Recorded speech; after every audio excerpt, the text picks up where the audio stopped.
কান্দোনত ভাঙি পৰিছে অসমৰ জনপ্ৰিয় অভিনেতা যতীন বৰা। হয় বন্ধু-বান্ধৱীসকল, অভিনেতাগৰাকীয়ে হঠাৎ কাক হেৰুৱাই এনেকৈ দুখত ভাঙি পৰিছে। জানিবলৈ ভিডিঅ'টো প্ৰথমৰ পৰা শেষলৈকে চাই থাকিব।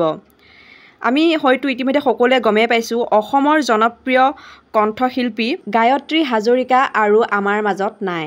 গায়ত্ৰী হাজৰিকাৰ মৃত্যুৰ খবৰ পাই অভিনেতা যতীন বৰাই কান্দোনত ভাঙি পৰিছে আৰু তেখেতে এটি বিশেষ আৱেগিক পোষ্ট শ্বেয়াৰ কৰিছে আৰু তেওঁ লিখিছে, গায়ত্ৰী, তোমাৰ কণ্ঠ সদায় সজীৱ হৈ ৰ'ব আমাৰ মাজত। JB প্ৰডাকশ্যনৰ লগত তুমি ৰাতি ৰাতি গীতটোৰে জড়িত হৈছিলা।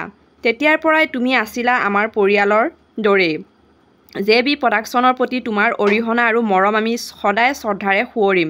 তুমি আজি আমাক এৰি গুচি গ'লা যদিও সৰা পাতে পাতে ৰাতি ৰাতি আদিকে ধৰি তুমি কণ্ঠ নিগৰাই যোৱা গীতবোৰ তোমাক চিৰদিন আমাৰ মাজত জীয়াই ৰাখিব। অত্যন্ত দুখেৰে তোমাৰ বিদেহ আত্মাৰ চিৰশান্তি কামনা কৰিছোঁ। তুমি তোমাৰ গীতেৰে আমাৰ মাজত সদায় জীপাল হৈ ৰ'বা। সঁচাকৈ খবৰটো শুনি খুবেই দুখ লাগিল। তেখেতৰ আত্মাই যাতে শান্তি পায়, তেখেত য'তে আছে ভালে কুশলে থাকক, তাকেই ভগৱানৰ ওচৰত প্ৰাৰ্থনা কৰিলোঁ।